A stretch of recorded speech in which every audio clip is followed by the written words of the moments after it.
اس لیے کہ اس نے اپنے وقار کو سمجھا اور پیسے کی قدر و قیمت کی پرواہ نہیں کی. تو اس سے، اور دوسری بات جو اس نے سعودی عرب کے معاملے میں فیصلہ لیا، اس سے بھی ہمارا دل خوش ہوئے.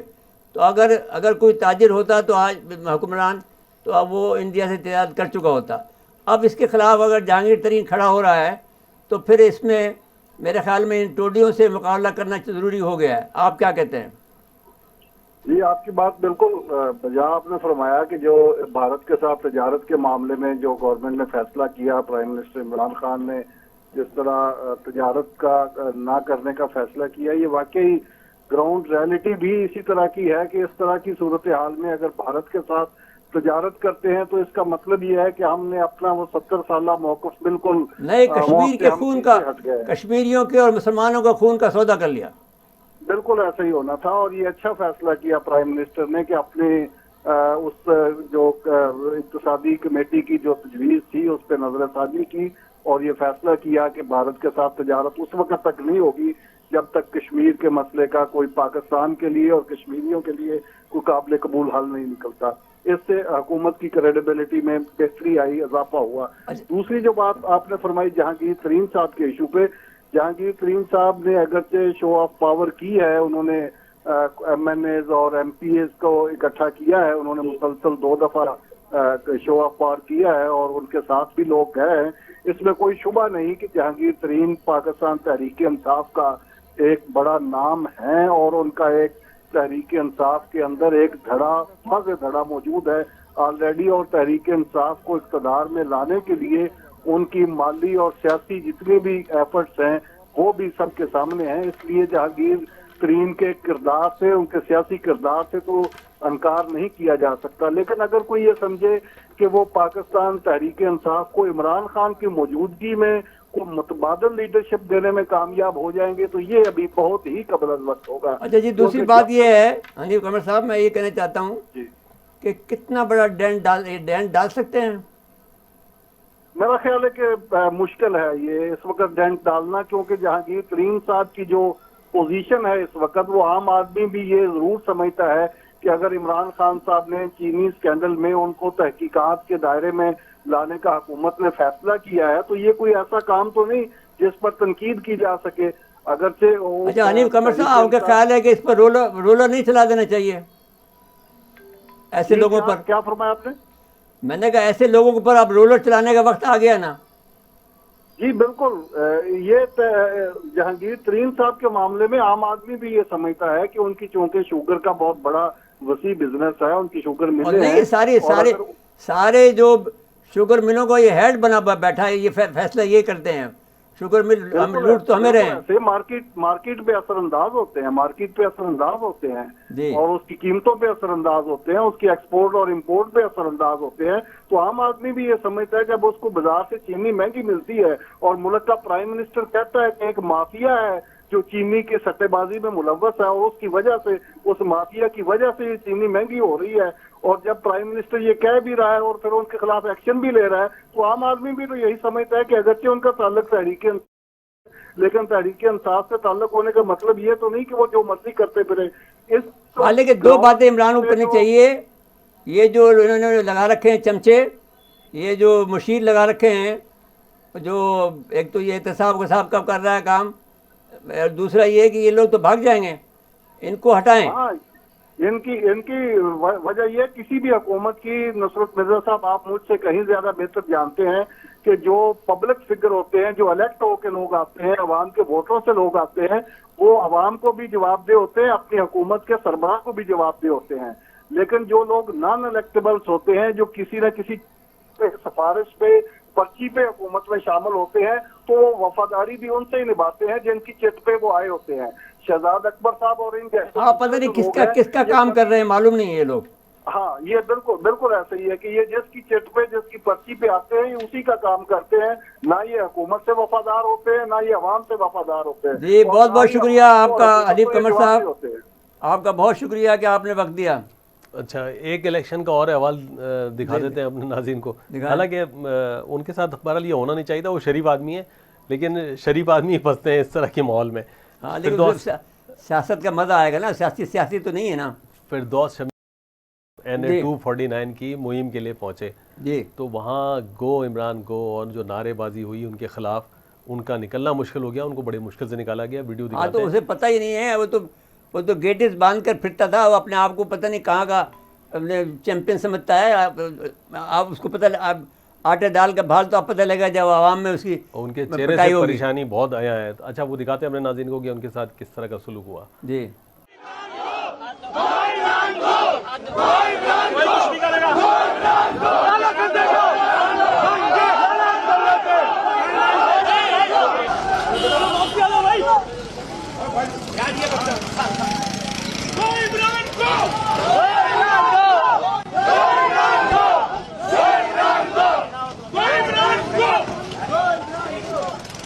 تو بہرحال میرے صاحب ہے یہ افسوسناک بات. بہرحال نہیں افسوس اب کی بات سیاست تو ہے میں تو بھائی, لیکن انہیں سیاست کون سکھائے گا؟ یہ مال پٹائی سکھائے گی ہمیں. تو بچپن سے ہم تو یہ کرتے آئے ہیں بھائی. آپ کی مخالفت ہوتی ہے, آپ سنتے ہیں, آپ پر پتھراؤ بھی ہوتا ہے, آپ کے اوپر جو ہے لڑائیاں بھی ہوتی ہیں, آپ کے اوپر نعرے بازی بھی ہوتی ہے.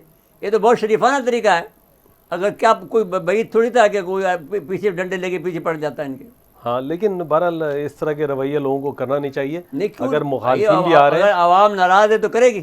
ہاں عوام کا حق ہے, عوام کا حق ہے, عوام کیا ناراض بات ہے. کرتے ہو یار, عوام عوام کا یہ حق بھی چھیننا چاہتے ہو؟ نہیں میں کوئی حق نہیں چھینا چاہتا. جو ایک تو یہ ہے کہ جھوٹے لوگ الیکٹ ہو کے آئے ہیں, یہ بالکل کوئی بھی ان کا آدمی جو ہے ووٹوں سے نہیں آیا ہے, کراچی یہ تو میں مہربانی سے آیا ہے. کراچی میں جو سیٹیں ملی پی ٹی آئی کو, کراچی میں کوئی سیٹ ان کو ساری مفت میں ملی انہیں, اور دی گئی ہیں ایم کیو ایم کی سیٹیں لے کر ان کو دے دی گئی ہیں. اور ایم کیو ایم میں کوئی سال نہیں ہے اور وہ کوئی فیصلہ کرنے کی قوت نہیں ہے ان کے پاس, تو وہ ہر قسم کا ظلم ہو رہا ہے یہاں پر, اور یہ ایم کیو والے کچھ کر نہیں رہے ہیں. نہیں میرے صاحب آج کل تھوڑا رد عمل آ رہا ہے, ڈرا سا آ رہا ہے, ایک فیصلہ کن نہیں آ رہا بھائی. وہاں پر مرد کی ضرورت ہے, مرد نہیں ہے ان کے پاس. ایک لیڈر کی ضرورت ہے جو فیصلہ کرے کہ بھائی ہمیں یہ کرنا یہ نہیں کرنا, جاؤ جو کچھ بھی ہوگا دیکھا جائے گا. ایم کیو ایم کے لوگ پریس کانفرنس کے ذریعے اپنا رد عمل دے رہے ہیں, ناراضگی کا اظہار کر رہے ہیں. نہیں تو یہ دو وزارت کے لیے آپ جو ہے پوری قوم کا سودا کر رہے ہیں. تو کیسز ہے نا, کیسز کی وجہ سے سودا کر رہے ہیں, مجبور ہیں کیسز کے پھر بھائی تو راستہ چھوڑو, کسی اور کے لیے آنے دو, یا کہ آپ بھی رہو لیکن کوئی کسی اور کو سامنے لاؤ جو کہ آپ جن لوگوں کو منہ دے سکے, جو صورتحال کا مقابلہ کر سکے. دامن صاف ہوگا, وہ ڈٹ کے کھڑا ہوگا, وہ سامنے کھڑا ہو کے بات کرے گا, پھر ڈرے گا نہیں کسی سے. جی لیکن اب یہاں مسئلہ یہ کہ داغدار اتنے ہیں کہ اب وہ ڈر بھی لگتا ہے. ہاں ڈر کیا, لیکن میرے صاحب دیکھیں اوور آل ایک اس کو وائنڈ اپ کر لیں, اب آخری 30 سیکنڈ رہ گئے. عوامی مسائل تو بڑھ گئے ہیں اور حکومت نے اس پہ کوئی توجہ نہیں دی ابھی تک. ایسے ہی اصل بات یہ ہے کہ ان کو کیا پتا کہ عوام کے مسائل کیا ہیں. یہ گیٹس پہن کے پھرتا رہتا ہے, اس کو کیا پتا. یہ ایک چھتری سے اترے ہوئے لوگ ہیں, انہیں سیاست کا کیا پتا, ان کو الف بے تک پتہ نہیں ہے سیاست کا. اب جب مار پڑے گی تو پتہ لگے گا سیاست کیا ہوتی ہے. بالکل ٹھیک ہے. بہرحال چلیں, اب ایک کو پڑھیے نا, حلیم عادل شیخ کو جی پہلا جھٹکا لگایا جیل میں جا کر, جی بڑا کر دکھاتا تھا. اچھا یہ جو رد عمل فردوس شمی نقوی صاحب کے ساتھ ہوا, یہ میرے خیال سے کچھ دنوں میں شاید علی زیدی صاحب کے ساتھ بھی ہو, کیونکہ بھائی آپ دیکھیں پلیز یہ نہ کریں, عوام خود کرے گی, ہم اس میں بیچ میں نہیں پڑتے. میں ایک اشارہ کر رہا ہوں کہ یہ لوگ رد عمل دیتے ہیں, یہ تھوڑی کہہ رہا ہوں کہ سب کے ساتھ ہوگا ان کے. جی جو کراچی کے لوگ ہیں, کراچی میں جو اس کے پی ٹی آئی کے لوگ ہیں, ان کی اچھی خاصی درگت بنے گی. ہاں بالکل, کیونکہ عوام کے مسائل حل نہیں ہو رہے ہیں, بڑھتے جا رہے ہیں اور کوئی سنوائی نہیں ہے. نہیں ٹھیک ہے میرے صاحب, وقت ختم ہوا پروگرام کا. ناظرین آج کے لیے اتنا ہی, آئندہ پروگرام تک کے لیے اجازت چاہتے ہیں. اللہ حافظ.